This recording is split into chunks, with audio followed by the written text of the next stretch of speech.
you a brief but informative tutorial on the creation and maintenance of a Minecraft multiplayer server. Yes, this tutorial does work for beta versions of the game, so don't worry about that. Essentially, if you're at all partway savvy with computers and gaming in general, then you should have no problem setting up your server and playing with your friends in just a matter of minutes. Even if you're not that technically savvy, this tutorial could help you out a great deal in the process. On screen and in the description, you'll see a list of items you'll need. These include a legitimate copy of Minecraft, I don't support torrenters, the multiplayer server software for Minecraft, and a computer with an internet connection. Wireless or wired will do fine. This whole process should take no more than 15 minutes, so let's get started. Start by clicking on the Windows icon on your desktop and clicking on the search bar. In here you'll type cmd.exe. This is also known as the command console for your Windows computer. Go ahead and click on the result. The command line should come up on screen.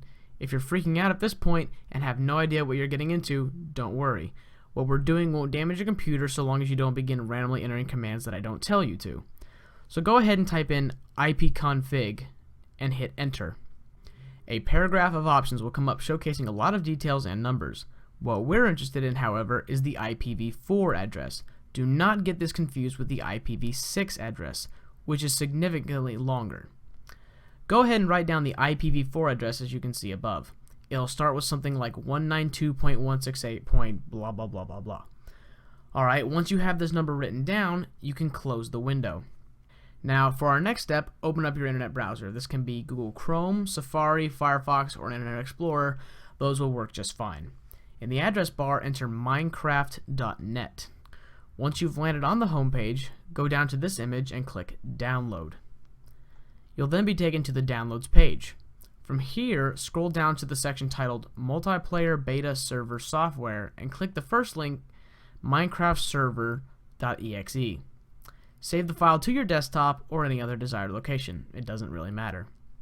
Once the file is fully downloaded, create a folder on your desktop entitled Minecraft Server.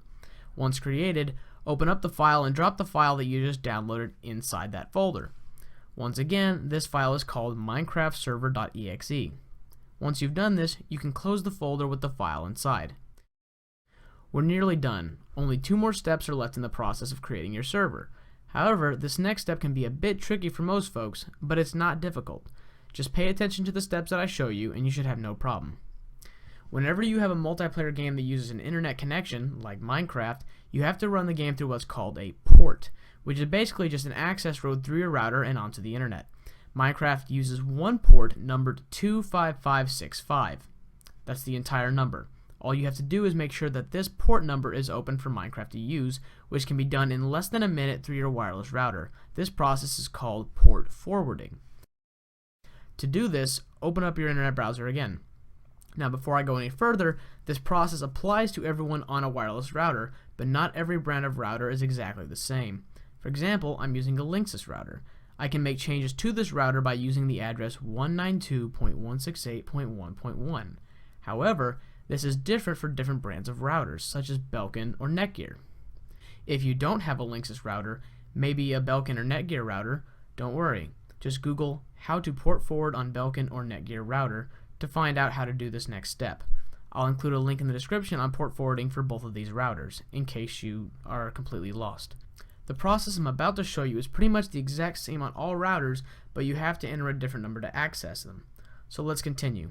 Once you've entered your router through the internet browser, you'll have a ton of options on screen.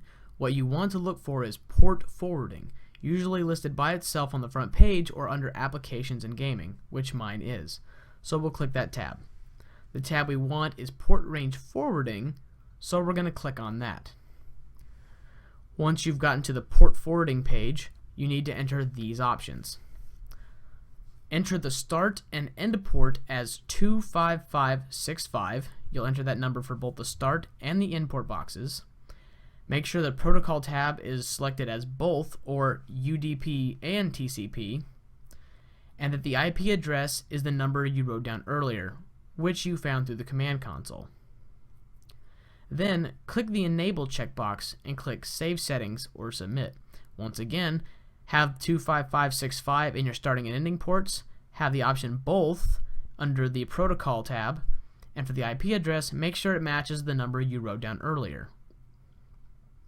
Once all this is checked, click Save Settings or Submit, whichever applies to your router. After it says it's saved successfully, close your browser. Then you can head back to your desktop. Reopen the Minecraft server folder from earlier and open the file you downloaded, once again called minecraftserver.exe. Once this opens, the window will run and generate a few files inside the folder you placed it in. These are necessary, so don't delete them. If you do, the file will regenerate them every time you start it, so just don't delete them. They're necessary files. There should be about 5 or 6 files that generate. This server software is what turns the server on and off. Every time you want to play with your friends, go into this folder and click on the file to open it. It will start at the server and your friends can then join.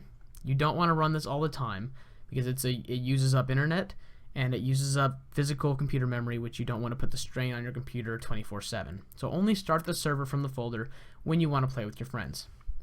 Now this last part is very important. Your server is now all set up and you're ready to start playing Minecraft online, but you need a way for your friends to join. Here's what you do. Open your internet browser again and search for IP Chicken. You can do this through Google, Bing, Yahoo, or any other preferred search engine. Click the first link that comes up in the search and a page will pop up. It's ipchicken.com.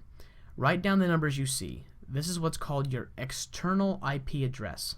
It's very important that you keep this number secure and only give it to the friends you'll be playing with in Minecraft. Now, all your friends have to do to join your game of Minecraft is to open up Minecraft on their computer, select multiplayer, and enter the IP address that you just got off IP Chicken. This number will not change, and all you have to do is give it to your friends and they can just copy and paste it every time they want to play multiplayer on your server. So to play on your server, they need to have your IP address, which is it's different for everyone. So the number you got off IP Chicken is your specific address, and your friends are going to have to enter that number into multiplayer whenever your server is live so they can jump in and play with you.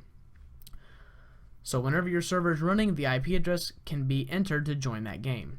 Think of it as a password to getting into your server. At this point, you should be all set to play Minecraft online with your friends and host your very own server. Subscribe to this channel to see new videos about changing different options in your servers and generating new worlds to play in. I'll be making more as time goes on.